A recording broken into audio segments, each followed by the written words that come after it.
And a hearty welcome to Soft Talk.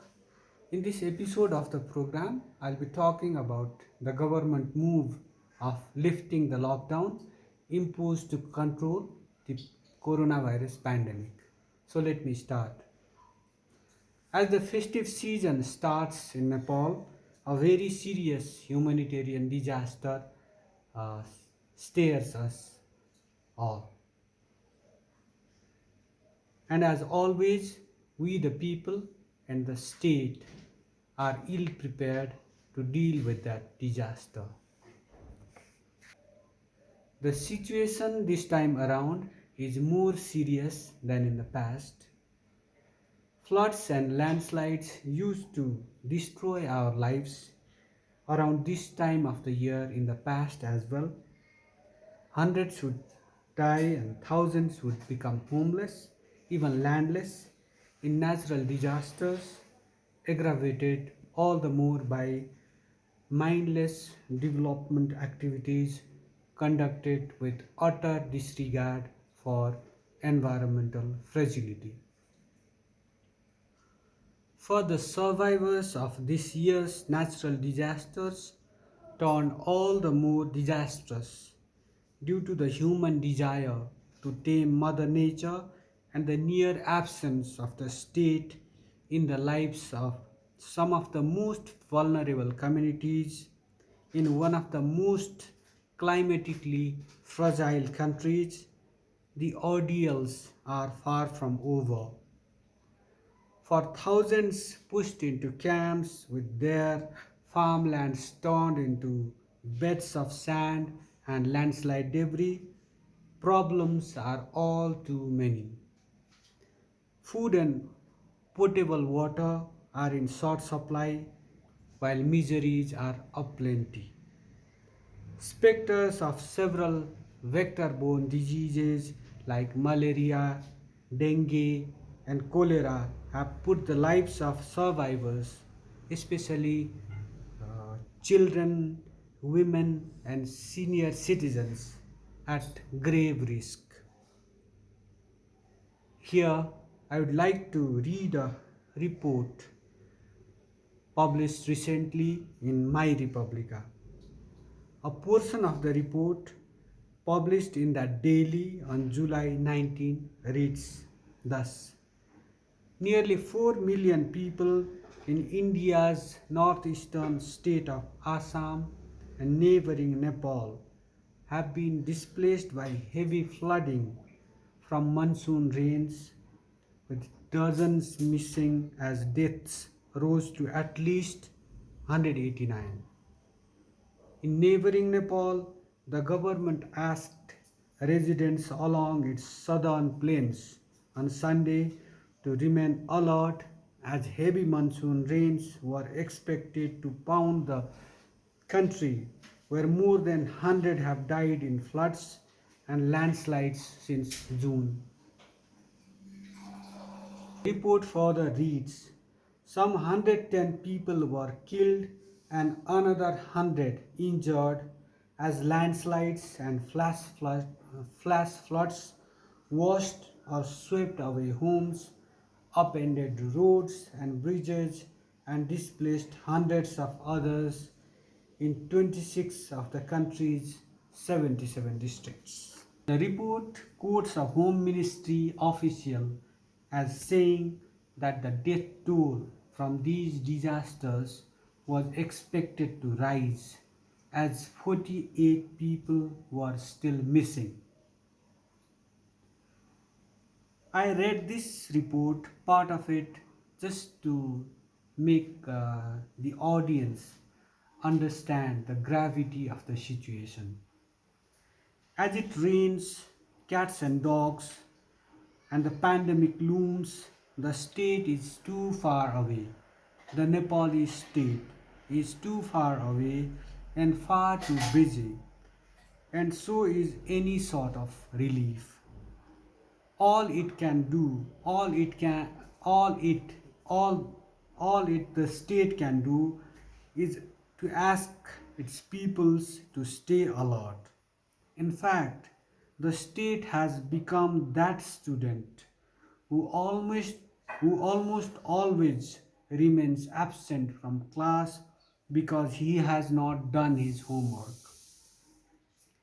The only difference here is that the people have to suffer because the state has not done its homework, whether it's in mitigating the effect of disasters or of a raging pandemic. In a grim scenario like this, getting a few packets of noodles and bottles of water is like winning a state lottery for disaster hit people. The sight of helicopters carrying dignitaries like ministers and lawmakers hovering high over makeshift camps may be rare this time around because of ongoing plots and counter plots for change of guard and for status quo. That's not the only reason these people may not be reaching out. The powerful, the ministers and lawmakers may not be reaching out to affected communities, though.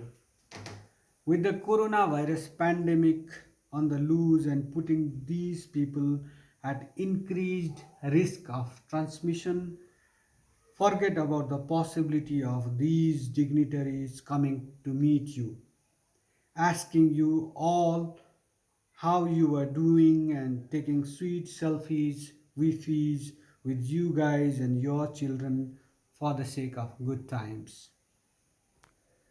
While the threat of the pandemic looms, the government has decided to lift the lockdown imposed to control the pandemic. A lockdown is generally imposed to buy time for scaling up preparedness in pandemic situations. The idea is to widen screenings and ensure that the disease does not spread in unaffected areas. The idea is to localize that disease so that it becomes easier to control it, to bring it under control and keep the rest of the population safe. A lockdown becomes effective only when the state makes arrangements for the survival of the people who lose their livelihoods because of the drastic measure by providing for them till the situation returns to normal. But our government, seems to have first taken the lockdown as the silver bullet. And now it's taking lifting of the lockdown as the same. It's taking the lifting of the lockdown as the silver bullet.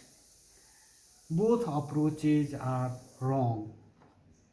Lifting the lockdown means allowing people to travel from one place to another amid the festive season using public transport. The government also plans to resume international and domestic flights from August 17 by following all health and safety protocols. But following these protocols is easier said than done, especially in a country where the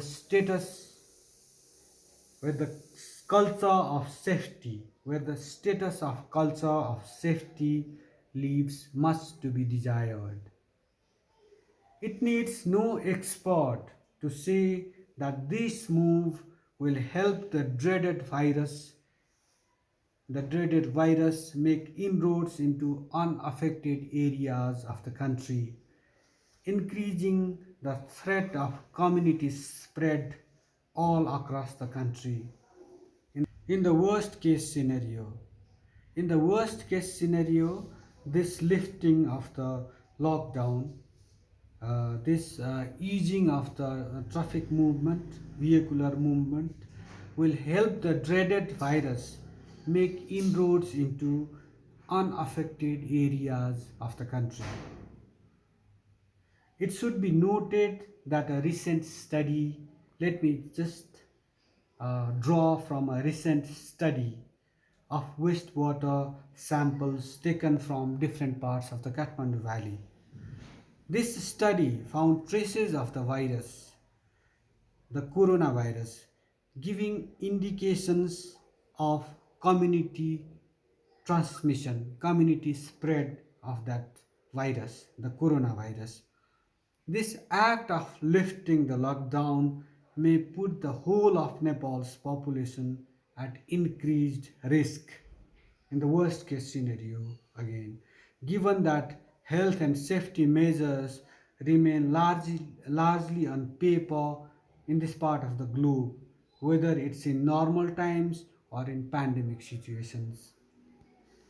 With our overwhelmed public health system almost non functional, even in normal times, it's not that hard to imagine the situation that we'll be in.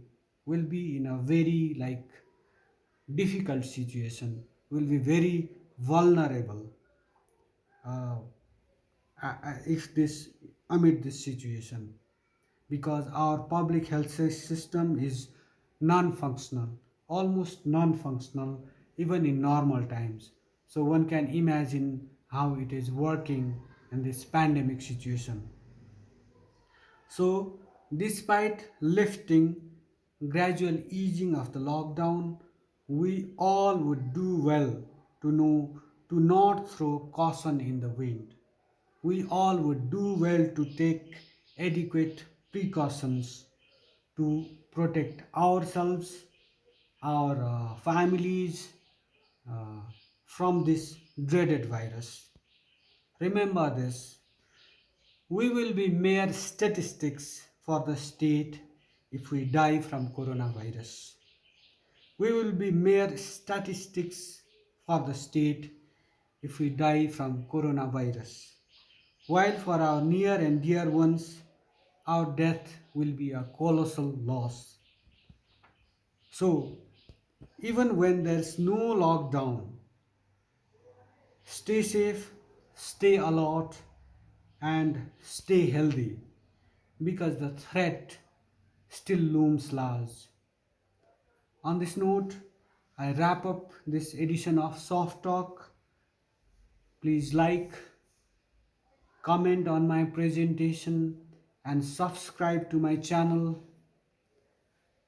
Please just give your informed comments, enlightening comments, healthy ones, so that they initiate a healthy discussion and enlightening discussion on the matter.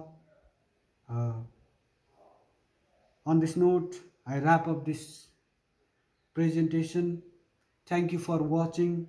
Thank you for listening. Stay safe, stay alert, stay healthy.